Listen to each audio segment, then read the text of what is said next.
আসসালামু আলাইকুম। আশা করি যে যেখানে আছেন সুস্থ আছেন। বিপিএল এমনিতেই মানহীন, এই কথাটা অনেক আগে থেকেই চলে আসছে। এরপরেও তার উপর অনেকগুলো বিতর্কিত বিষয় সেগুলো তো রয়েছেই।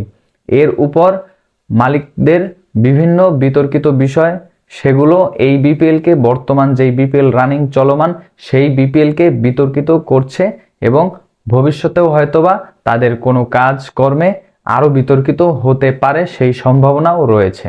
এত কিছুর পরেও আবার পাকিস্তান ক্রিকেট বোর্ড পিসিবি তাদের প্লেয়ারদের নিয়ে যাচ্ছে, বিশেষ করে 4টি দলের মোট 7 জন প্লেয়ারকে পাকিস্তান ক্রিকেট বোর্ড নিয়ে যাচ্ছে।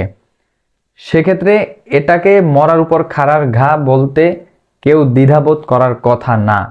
যেখানে পাকিস্তান ক্রিকেট বোর্ড এবং পাকিস্তানের সিরিজ শ্রীলঙ্কার বিপক্ষে, বিশেষ করে সেই বিষয়টাকে সামনে রেখেই যেই 15 সদস্যের দল ঘোষণা করা হয়েছে, সেখানে বাংলাদেশের 4টি ফ্রাঞ্চাইজি থেকে তারা 7 জন ক্রিকেটারকে নিয়ে যাবেন।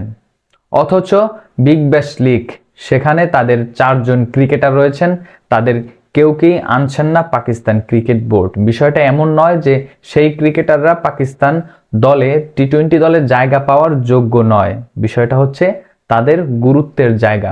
তারা বিগ ব্যাশকে যেই লেভেলের গুরুত্ব দেন এবং বিপিএলকে কোন লেভেলে গুরুত্ব দেন, সেই বিষয়টা এই কল আপে স্পষ্ট ফুটে উঠেছে। বাংলাদেশ প্রিমিয়ার লিগ বিপিএল বিশেষ করে পাকিস্তানি ক্রিকেটার এবং শ্রীলঙ্কান ক্রিকেটার, পাশাপাশি আফগানিস্তানি ক্রিকেটাররাও রয়েছেন। এই 2-3টা দেশের ক্রিকেটারদের নিয়েই বেশিরভাগ ফ্রাঞ্চাইজিগুলো তাদের টিম কম্বিনেশনটা সাজিয়ে থাকেন।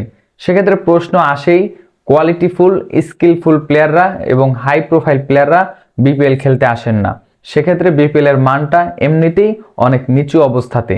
সেই সময়ে যখন পাকিস্তান ক্রিকেট বোর্ড তাদের 7 জন ক্রিকেটারকে নিয়ে যাচ্ছেন, তখন সেই বিপিএল এর মান আরও যে হারাচ্ছে সেটা বলার অপেক্ষা রাখে না। বিশেষ করে 4টি দল, Rangpur Riders, Rajshahi Warriors, Dhaka Capitals এবং সিলেট, এই 4টি দলের সবচেয়ে বেশি ভোগান্তি এই 7 জন ক্রিকেটার মূলত এই 4টি দল থেকেই পাকিস্তান ক্রিকেট বোর্ড নিয়ে যাচ্ছে। তবে রংপুর রাইডার্সের বেশি একটা সমস্যায় পড়ার কথা না, কেননা ফাহিম আশরাফ এবং খাজানাফে চলে যাওয়ায় তাদের রিপ্লেসমেন্ট রংপুর রাইডার্সের হাতে পর্যাপ্ত রয়েছে। ইতিমধ্যেই রংপুর রাইডার্সের ডেরায় এসে যুক্ত হচ্ছেন ডেভিড মালান। সেক্ষেত্রে বলতেই পারি রংপুর রাইডার্স কোনো সমস্যায় পড়তে যাচ্ছে না এই বিপিএলেও। তবে মুশফিক শান্তদের দল রাজশাহী ওয়ারিয়র্স অনেক বড় একটা সমস্যায় পড়তে যাচ্ছে, কেননা ওপেনার হিসেবে তারা সাহিবজাদা ফারহানকে নিয়মিত খেলানোর কথা এবং মিডল অর্ডারে মোহাম্মদ নওয়াজ স্পিনিং অলরাউন্ডার হিসেবে এই টিম কম্বিনেশনের সবচেয়ে নির্ভরযোগ্য এই 2 জন ক্রিকেটার চলে যাচ্ছেন পাকিস্তানে। সেক্ষেত্রে তাদের টিম গঠনে এবং পরবর্তী ম্যাচগুলোতে তারা অনেক বেশি সমস্যায় পড়তে যাচ্ছে।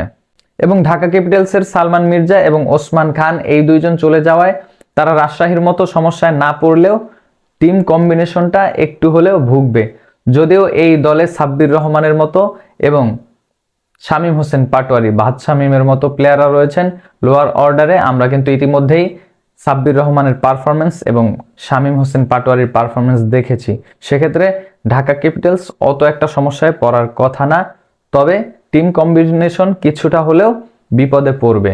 তবে সিলেট টাইটান্সের সাইম আইয়ুব চলে যাওয়ায় সিলেট মোটেও সমস্যায় পড়বে না, কেননা ইতিমধ্যেই তার কন্ট্রিবিউশন এই দলের জন্য দেখে ফেলেছে ভক্তরা।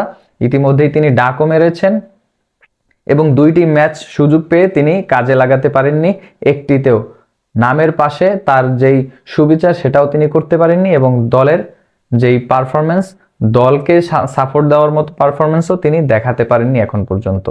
সেক্ষেত্রে সাইম আইয়ুব চলে গেলে সিলেটেরই হয়তোবা ভালো হবে, কেননা তারা টিমটাকে গুছিয়ে নিতে পারবে পরবর্তী ম্যাচের জন্য।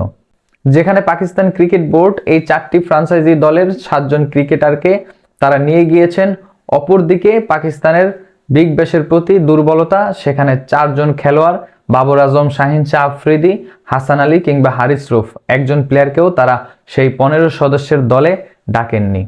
হয়তোবা অনেকে বলতে পারেন পাকিস্তান ক্রিকেট বোর্ড বিপিএলকে অসম্মানিত করেছেন এবং বিগ ব্যাশকে তারা সম্মানের জায়গায় রেখেই এই সিদ্ধান্তটা নিয়েছেন।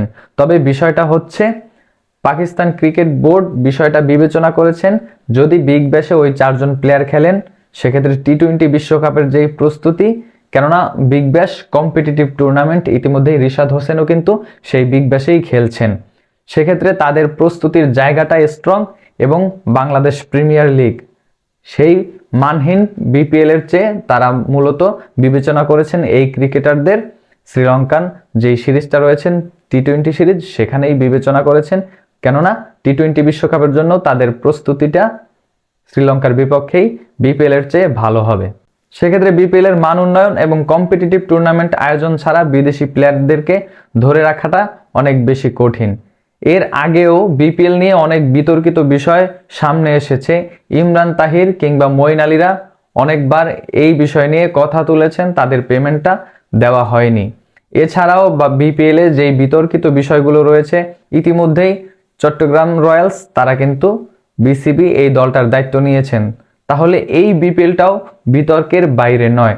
সেক্ষেত্রে কেনই বা বিপিএল অন্যান্য দেশের ক্রিকেটারদের সামনে মূল্যায়ন পাবে?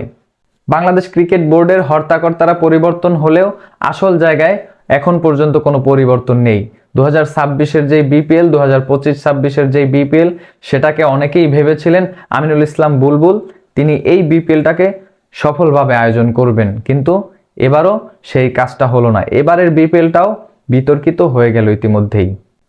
যতদিন না বিপিএল কম্পিটিটিভ টুর্নামেন্ট হচ্ছে এবং বিপিএল এর এই সকল বিতর্কিত বিষয়গুলো এড়িয়ে না চলা যাচ্ছে, ততদিন পর্যন্ত বিদেশি ক্রিকেটাররা এই টুর্নামেন্টে খেলার আগ্রহ দেখাবেন না। বিশেষ করে আমরা যেই সকল প্লেয়ারদেরকে এনে খেলানো হয় তারা আসলে তাদের নিজেদের দেশে নিজেদের ফ্রাঞ্চাইজিতেও ওই রকমের সম্মানটুকু পান না, অথচ তারা বিপিএল এর মেইন কি প্লেয়ার হিসেবেই খেলেন।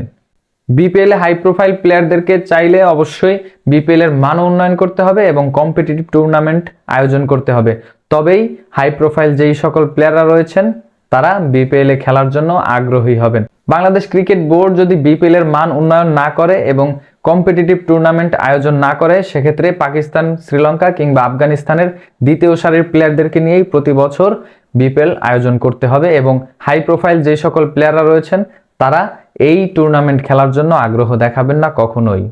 আপনার কি মনে হয় পাকিস্তান ক্রিকেট বোর্ডের এই সিদ্ধান্ত 7 জন প্লেয়ারকে নিয়ে যাওয়া, সেটাকে আপনি কোন দৃষ্টিতে দেখছেন এবং বিপিএল এর মান নিয়ে আপনার কি মন্তব্য?